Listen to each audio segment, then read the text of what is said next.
नमस्कार मित्रांनो, मराठी माणूस प्रदीप। गेल्या अनेक दिवसांपासून राज ठाकरेंनी कालतरी पत्रकार परिषद घेतली आणि सांगितलं की आम्ही शाळापर्यंत पोहोचू आणि ही हिंदीची सक्ती संपूर्णपणे बाजूला करू आणि याच्या विरोधात मनसे नावाचा पक्ष आम्ही आवाज उठवू असं राज ठाकरे म्हणतायत। आणि या सगळ्या गोष्टींवरती मला अनेक जण सांगतात की तू मराठी करतो आणि कुठे गेला आणि काय झालं आणि या सगळ्या गोष्टीचा अभ्यास किंवा याच्यावरती तुझी प्रतिक्रिया काय। म्हटलं प्रतिक्रिया तर दिली पाहिजे, आपली वैयक्तिक तरी प्रतिक्रिया दिली पाहिजे। काहीतरी हिंदीची सक्ती पहिलीपासूनच पोरांवरती करायची आणि या सगळ्या गोष्टी राज्य सरकार हातामध्ये घेते।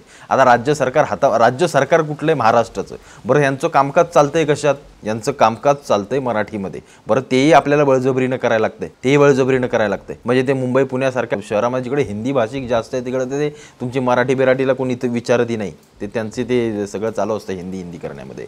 पण एका मुंबई आणि पुण्यासाठी तुम्ही संपूर्ण महाराष्ट्रभर जी काही हिंदी सक्ती लावताय त्यातून नक्की तुमच्या हाताला मिळणार काय किंवा नक्की यातून फायदा काय होणार, या सगळ्या गोष्टींविषयी बोललं पाहिजे। जरा येऊया आपण महाराष्ट्राच्या मूळ विषयाकडे। तो महाराष्ट्राचा मूळ विषय म्हणजे महाराष्ट्राचा संपूर्ण ग्रामीण भागात शहरामध्ये वसलेला आहे। तुम्ही ग्रामीण खेड्यांकडे जाल, तुम्ही ग्रामीण भागाकडे जाल तर क्वचित जिल्हा परिषदेच्या शाळांमध्ये 5, 10, 15, 20 अशा काही पटांची संख्या आहे, म्हणजे विद्यार्थ्यांची।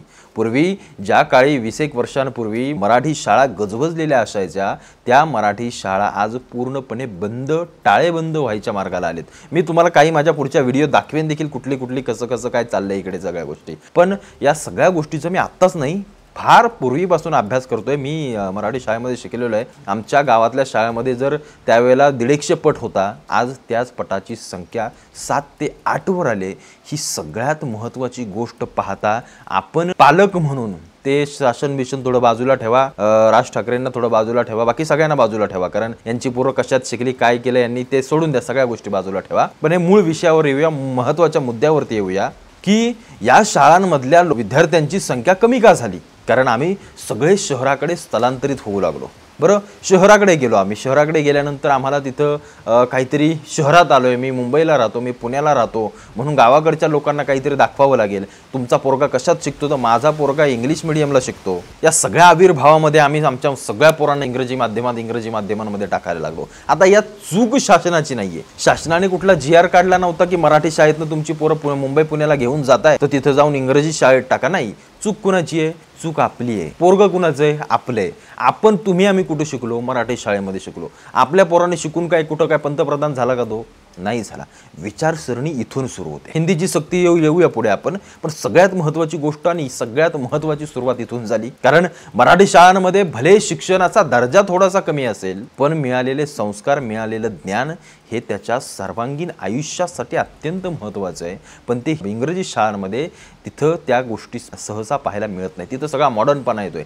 5वी 6वीतली पोरं 7वीतली पोरं लफड्यांच्या मागे पळतायत। त्यांना कळतं व्हॉट्सअप काय, इंस्टाग्राम काय, चॅटिंग कशी केली जाते, गर्लफ्रेंड काय, बॉयफ्रेंड काय, या सगळ्या गोष्टी त्यांना समजतात। जरा डोकं ठिकाण्यावर ठेवून ऐका, मी काय सांगतोय, मी वास्तव सांगतोय। तुम्हाला राग येईल अनेकांना, पण हे वास्तव आहे। ही लहान मुलं शाळा शिकायच्या आधी त्यांच्या हातात फोन येतोय, त्यांच्या हातात सोशल मीडिया येतोय, त्यांना जे काही शहरांमधलं ज्या काही गोष्टी दिसतायत त्या गोष्टींच्या मागे धावतायत। जो काही ग्लॅमरस आहे तो त्यांना भावतोय, जी काही न्यूडिटी आहे जी सोशल मीडियावरती दिसते ती त्यांना हवीशी वाटते। आपल्या काळामध्ये मराठी शाळांमध्ये 11वी 12वी पर्यंत अगदी गावाकडे फोन नावाची गोष्ट आम्हाला माहीत नव्हती। मी जेव्हा 13वीला गेलो तेव्हा मला फोन मिळाला, तो एक बटनाचा एवढा आपला बटनाचा फोन मिळाला। त्याच्या आधी आपल्याला काहीच माहीत नव्हतं। मराठी शाळांमध्ये खेळ, लगोरी असेल, तुमचे ते पकडापकडी असेल, तुमची ती सुरपाटे असेल, या सगळ्या लंगडी असेल, या सगळ्या खेळांमध्ये आपण रमायचो। सुट्टी झाल्यानंतर खेळायचा आपल्याला मोह असायचा, पण या शाळांमध्ये सुट्टी झाल्यानंतर मोह काहीतरी वेगळाच आहे। प्रश्न सुरुवात इथून होते, हिंदी सक्ती का, मराठी सक्ती का, इंग्रजी सक्ती का, ते पुढे येऊया। रस आपल्या लोकांना किती आहे मराठीमध्ये शिकण्याचा, हा सगळ्यात महत्त्वाची गोष्ट आहे। ही सगळ्यात महत्त्वाची गोष्ट आहे। आपल्या मुलांना अरे इंग्लिश मीडियमच्या कॉन्व्हेंटच्या पोरांना साधं मराठी बोलता येत नाही, याच्यासारखं दुर्दैव नाही आपलं, याच्यासारखं दुर्दैव नाहीये। ज्या शाळांमध्ये आम्ही शुभम करोती म्हणायचो त्या इंग्रजी शाळांमध्ये जाऊन बायबल वाचायला लागतंय सकाळ सकाळ आपल्या पोरांना। त्यांना सांगितलं जातं की येशू कसा मोठा आहे। धर्मांतराची धर्माची गोष्ट इथून सुरू झाली। ते हिंदी सक्तीन फिक्ती जाऊ द्या, भाषा असते हो। भाषेचं काय घेऊन बसलात तुम्ही? तुमचं पोरगं पहिलीतच जर इंग्रजी बलबल बोलायला लागतंय, त्याच्यावरती जर सगळा ज्या काही गोष्टी आहेत त्या जर अगदी इंग्लंडसारख्या इंग्रजांच्याच पडत असतील तर त्याला हिंदी पण काय घेणं देणं ना, मराठीची काही घेणं देणं नाही। पण येऊया आता हिंदीच्या सक्तीकडे, की पहिलीपासून असलीच पाहिजे. तर माझं वैयक्तिक तुम्हाला मत सांगू का, 5वी पासून पुढे आपलं जसं पहिले हिंदी असायचं तसंच असू द्या. काही गरज नाही आहे पहिलीपासून हिंदीची. म्हणजे हिंदी बोलला तर काय पहिलीतनं दुसरीत जाता जाता काय तो काय लगेच दिल्लीच्या शाळेत शिकायला जाणार नाही आहे. 4थी पर्यंत कुठलंही पोरगं आपल्या आजूबाजूच्या शाळेतच असतं. पालक जिकडे जातील त्याला तिकडे जावं लागतं.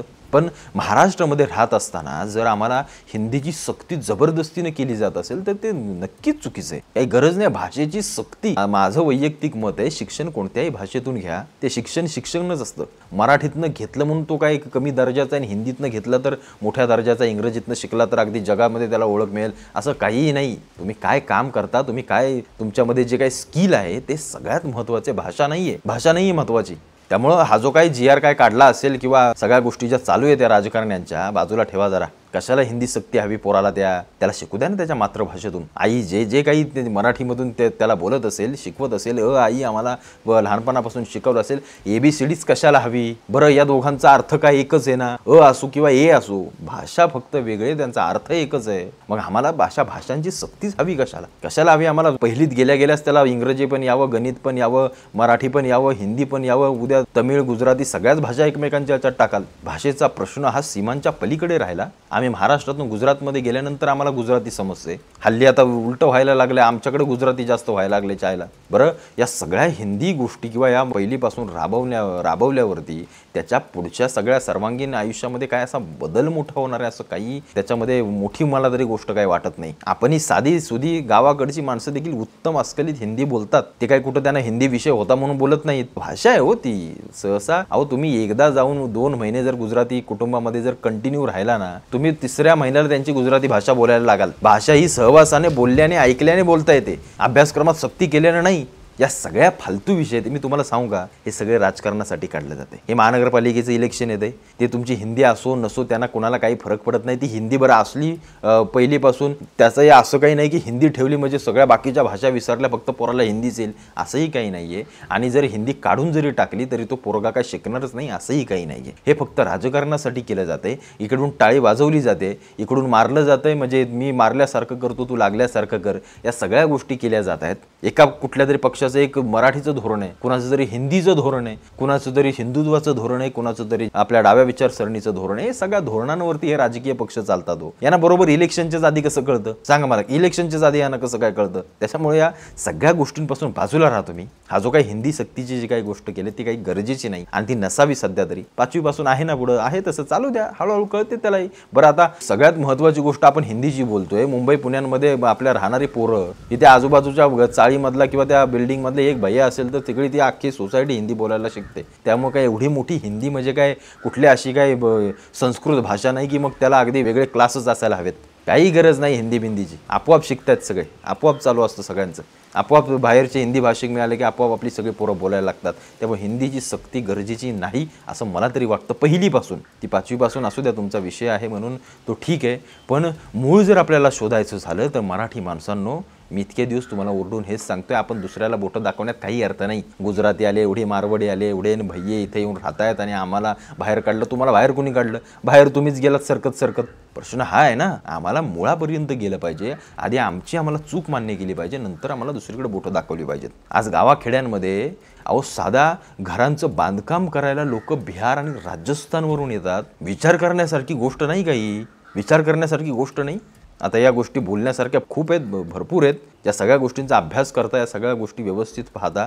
आधी आपल्याला व्यवस्थित मार्गावरती यावं लागेल. त्या कॉन्व्हेंटमधून काढा, मराठी शाळांमध्ये मुलं टाका. आपोआप मराठीची सक्ती आपोआप सरकारला करावी लागेल, कारण मराठीकडे लोकांचा ओढा वाढेल.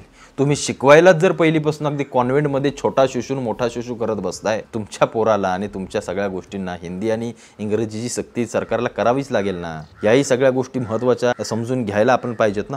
बघा तुम्हाला काय वाटतं सगळ्या गोष्टीबद्दल आणि मला आवर्जून कळवा.